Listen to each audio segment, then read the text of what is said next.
दोस्तों, अगर आप भी हाड़े के सहारे बाबा खाटू श्याम जी का दर्शन करना चाहते हैं, आप भी उनके दरबार में हाजिरी लगाना चाहते हैं, अगर आपके मन में भी यह विचार है कि मैं भी बाबा खाटू श्याम जी का दर्शन करूं, तो यह वीडियो आपके लिए बना है। आप किस प्रकार बाबा खाटू श्याम जी के दरबार में आ सकते हैं और किस प्रकार उनका दर्शन कर सकते हैं, सारी जानकारी इस वीडियो में मिलेगी। इसके लिए आपको सबसे पहले राजस्थान की कैपिटल राजधानी, जी हाँ, राजस्थान की राजधानी आपको जयपुर आना पड़ेगा। और जैसा कि जयपुर देश के हर एक कोने से सड़क मार्ग, रेल मार्ग और वायु मार्ग से अच्छी कनेक्टिविटी के साथ जुड़ा हुआ है। अगर आप रेल मार्ग से आते हैं तो आपको जयपुर रेलवे स्टेशन जंक्शन उतरना पड़ेगा और यहाँ से आपको फिर सड़क मार्ग से 90 किलोमीटर की दूरी तय कर राजस्थान के सीकर ज़िले पहुंचकर वहां बाबा खाटू श्याम जी का दर्शन करना होगा। अगर आप रेलवे मार्ग से सबसे नज़दीकी रेलवे स्टेशन उतरना चाहते हैं तो वह सबसे नज़दीकी रेलवे स्टेशन का नाम रिंगस है। आप रिंगस जंक्शन उतरकर बाबा खाटू श्याम जी की नगरी सड़क मार्ग से मात्र 18 किलोमीटर दूरी तय करके आप पहुंच सकते हैं। अगर आप वायु मार्ग से आते हैं तो जयपुर इंटरनेशनल जो एयरपोर्ट है वहाँ लैंड करने के बाद आप वहाँ से जब आप हवाई अड्डा पर उतरते हैं, जयपुर हवाई अड्डा पर, वहाँ से उतरने के बाद आप 4 पहिए वाहन से जो राजस्थान की सीकर ज़िला है वहाँ पहुँचने के लिए आपको 90 किलोमीटर सड़क मार्ग का सफ़र तय करना पड़ेगा। तब जाकर आप बाबा खाटू श्याम जी की नगरी में पहुँच जाएंगे। और जैसा कि देख सकते हैं कि मैं भी यहाँ पहुँच चुका हूँ और यह द्वार बाबा खाटू श्याम जी की नगरी में पहुँचने के लिए यह प्रवेश द्वार बना हुआ है और इसी रास्ते, इसी प्रवेश द्वार में प्रवेश कर आप बाबा खाटू श्याम जी के दरबार में पहुँच सकते हैं।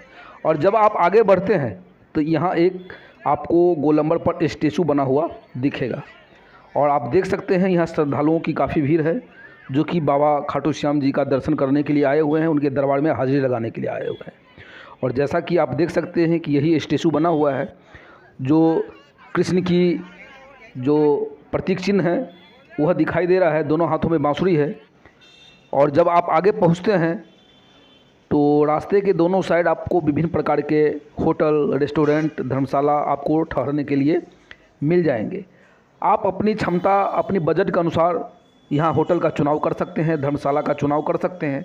और जैसा कि देख सकते हैं श्री श्याम आश्रम कानपुर वाले की यह धर्मशाला है जो कि काफ़ी साफ़ सुथरा, अच्छी मैनेजमेंट और फैसिलिटी के साथ यहाँ आपको यह धर्मशाला में रूम, कमरे मिल जाएंगे। और यहाँ बिजली की, पानी की, स्नान और नहाने धोने की अच्छी काफ़ी फैसिलिटी, सुविधा जो है सो यहाँ आपको मिल जाएगा। अगर आप चाहें तो यहाँ पर भी इस धर्मशाला में आप रुक सकते हैं और इसमें एसी, नॉन एसी विभिन्न प्रकार के रूम, आपको कमरे जो है सो मिल जाएंगे। आप अपनी बजट के अनुसार यहाँ कमरा ले सकते हैं और यहाँ इस धर्मशाला में आपको मात्र 400 रुपये में कमरे स्टार्टिंग शुरू हो जाता है। यहाँ से नहा धोने लेने के बाद आप फ्रेश हो जाइए और निकल जाइए आप बाबा खाटू श्याम जी के दरबार में हाजिरी लगाने के लिए, उनके दर्शन करने के लिए। आप श्रद्धा के अनुसार झंडा बाबा खाटू श्याम जी का लिखा हुआ ले सकते हैं, फूल, प्रसाद, विभिन्न प्रकार के इत्र, जो परफ्यूमर है आप ले सकते हैं। बाबा खाटू श्याम जी को चरण कमल में अर्पण करने के लिए आप खरीदारी कर सकते हैं। और आप देख सकते हैं कि यहाँ विभिन्न प्रकार का प्रसाद जो है सो बिक रहा है। और जैसा कि दोस्तों ऐसा मान्यता है कि जिनका जीवन मुश्किलों से भरा हुआ है, काफ़ी परेशानी के साथ उनका जीवन बीत रहा है, तो वैसे लोग इनके दरबार में आने के बाद जब हाजिरी लगाते हैं तो उनके सारे कष्ट, सारे दुख, सारी परेशानियाँ, सारी मुश्किलें बाबा खाटू श्याम हर लेते हैं और उनके लिए हमेशा खड़े रहते हैं। इसीलिए शायद बाबा खाटू श्याम जी को हाड़े के सहारे बाबा खाटू श्याम के नाम से लोग श्रद्धालु पुकारते हैं। और जैसा कि दोस्तों मैं बता दूं कि बाबा खाटू श्याम जी का पहले का नाम बड़बड़ी था, जो कि भीम के पुत्र घटोत्कच के पुत्र बड़बड़ी कहलाया। यानी कि भीम के पौत्र जो है सो बड़बड़ी, जो काफ़ी महान योद्धा थे, उनको शिवजी के द्वारा वरदान मिला हुआ था, उनको तीर मिला हुआ था, 3 तीर। वह 3 तीर से तीनों लोगों को अपनी मुट्ठी में कर सकता था। और जब उन्होंने एक प्रतिज्ञा ली थी कि जो भी पक्ष हारेगा मैं उनके तरफ से लड़ूंगा। जब महाभारत का युद्ध हो रहा था तो जब उनसे बर्बरी से पूछा गया कि आप किनके तरफ से युद्ध लड़ेंगे, तो उन्होंने कहा कि जो पक्ष हारेगा मैं उनका सहारा बनूंगा। और जैसा कि जब उनसे पूछा गया कि आप यह महाभारत का युद्ध कितने दिन में ख़त्म कर सकते हैं, तो उन्होंने कहा इसके लिए मुझे क्षण भर का समय लगेगा। तब श्री कृष्ण जी ने बर्बरी से उनका शीश मांग लिया। और आप देख सकते हैं यही कुंड है और यहीं पर बर्बरी का शीश निकला कट के जो है सो मतलब गिरा हुआ था। और जब बर्बरी ने अपना शीश दान कर दिया तब श्री कृष्ण जी ने उनको वरदान दिया कि आने वाले समय में तुम हमारे नाम खाटू श्याम से पूजे जाओगे और तुम्हारा नाम खाटू श्याम पड़ेगा।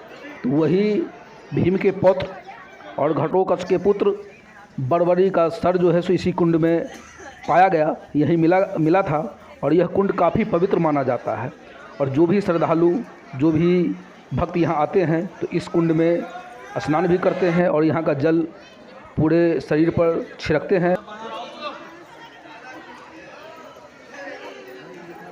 प्रेम से बोलिए खाटू श्याम बाबा की।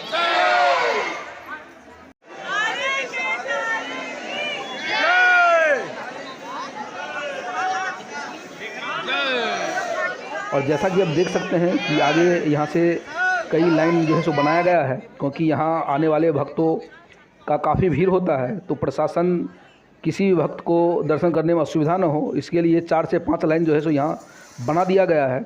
और इसी लाइन को भीड़ कम करने के लिए, सुगम बनाने के लिए, श्रद्धालुओं को किसी भी प्रकार का परेशानी न हो, इसके लिए यहाँ तक पहुँच सकते हैं।